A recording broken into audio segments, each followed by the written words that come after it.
कुत्ते की एक रोटी, जीवन बदलने वाली कहानी। नमस्कार दोस्तों, आज की कहानी आपकी सोच को बदलने पर मजबूर कर देगी। अक्सर हम अपने गुस्से या ताने के लिए कुत्तों का नाम इस्तेमाल करते हैं, गाली इंसान को देते हैं, लेकिन बदनाम कुत्ते को किया जाता है। क्या वाकई कुत्ता इतना तुच्छ और गया गुजरा प्राणी है? जो कुत्ता कई दिनों से भूखा हमारे दरवाजे पर पड़ा रहता है, क्या हमने उसे कभी कुछ खिलाने की कोशिश की? नहीं। लेकिन उसका नाम अपमान में इस्तेमाल करने से हमें कभी हिचकिचाहट नहीं होती। आज की इस कहानी को बस 5 मिनट का समय देकर जरूर सुने। शायद आपकी सोच में एक सकारात्मक बदलाव आ जाए।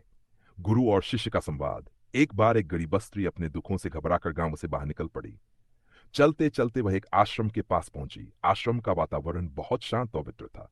वहां संत महात्मा अपने शिष्यों के साथ बैठे थे और थोड़ी दूर पर एक अन्य शिष्य एक कुत्ते को खिला रहा था। संत के पास बैठे एक शिष्य ने यह दृश्य देखा और उसके मन में एक प्रश्न उठ गया।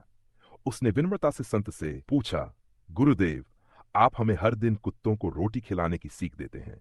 कृपया बताइए, इससे मनुष्य को क्या लाभ होता है?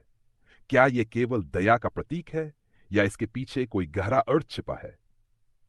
संत मुस्कुराए और बोले, वत्स, यदि मनुष्य कुत्ते को रोटी खिलाने के 8 लाभ जान जाए तो वह जीवन भर सुखी रहेगा और मृत्यु के बाद मोक्ष की प्राप्ति करेगा। भूखा कुत्ता और निर्दयी दुनिया। इसके बाद संत ने एक कहानी सुनाई। एक समय की बात है, एक भूखा प्यासा कुत्ता गांव में घर घर जाकर खाने की तलाश करता, लेकिन कोई भी उसे एक टुकड़ा रोटी तक नहीं देता। भूख के मारे वह गांव के बाहर एक संत के आश्रम पर पहुंच गया और उनसे प्रार्थना की, हे महात्मा, मैं कई दिनों से भूखा हूं, कृपया मुझे एक टुकड़ा रोटी दे दीजिए। संत बोले, वत्स, क्या तुम्हें गांव में किसी ने भोजन नहीं दिया? कुत्ते ने सिर झुका लिया और कहा, नहीं मुनिवर, मैं जहां भी जाता हूं लोग मुझे दुत्कार कर भगा देते हैं। मुझ पर कोई दया नहीं दिखाता, बल्कि मुझे पत्थर मारते हैं। फिर कुत्ता रोते हुए बोला, हमारे पास कोई घर नहीं, कोई आसरा नहीं, हम कमाकर नहीं खा सकते, हमें पढ़ना लिखना नहीं आता, परंतु हमें भी आपकी तरह भूख लगती है, चोट लगती है, पीड़ा होती है। जब हम भूख से बेहाल होकर किसी के घर चले जाएं और कुछ खाने की कोशिश करें तो लोग हमें चोर समझकर मारने लगते हैं। हम अपने पेट की भूख मिटाने के लिए चोरी नहीं करते, बल्कि मजबूरी में ऐसा करना पड़ता है। संत उसकी बातें सुनकर भावुक हो गए और बोले, वत्स, भूख से तरपते किसी भी प्राणी को भोजन कराना सबसे बड़ा पुण्य है। जब तुम जैसे असहाय जीवों को मनुष्य भोजन कराएगा, तब उसका हृदय दयालु बनेगा और वह अपने जीवन के कष्टों से मुक्त हो सकेगा। रोटी का चमत्कार। कुत्ते की यह व्यथा सुनकर आश्रम में मौजूद सभी लोग भावुक हो गए।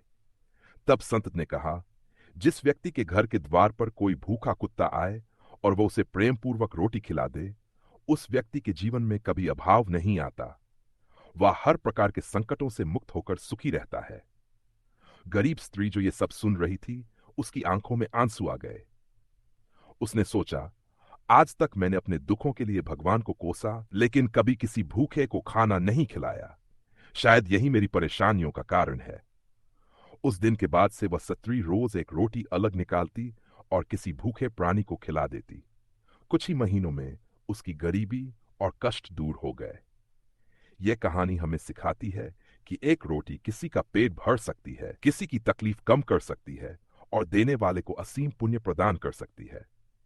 अगर आप भी अपने जीवन में सुख समृद्धि चाहते हैं, तो आज से ही जरूरतमंदों को भोजन कराना शुरू करें, क्योंकि इंसान की पहचान उसकी दया और करुणा से होती है, न कि उसके धन और पद से। अगर आपको यह कहानी पसंद आई हो तो वीडियो को लाइक करें, शेयर करें और चैनल यस स्टोरी ऑफिशियल को सब्सक्राइब करें। धन्यवाद।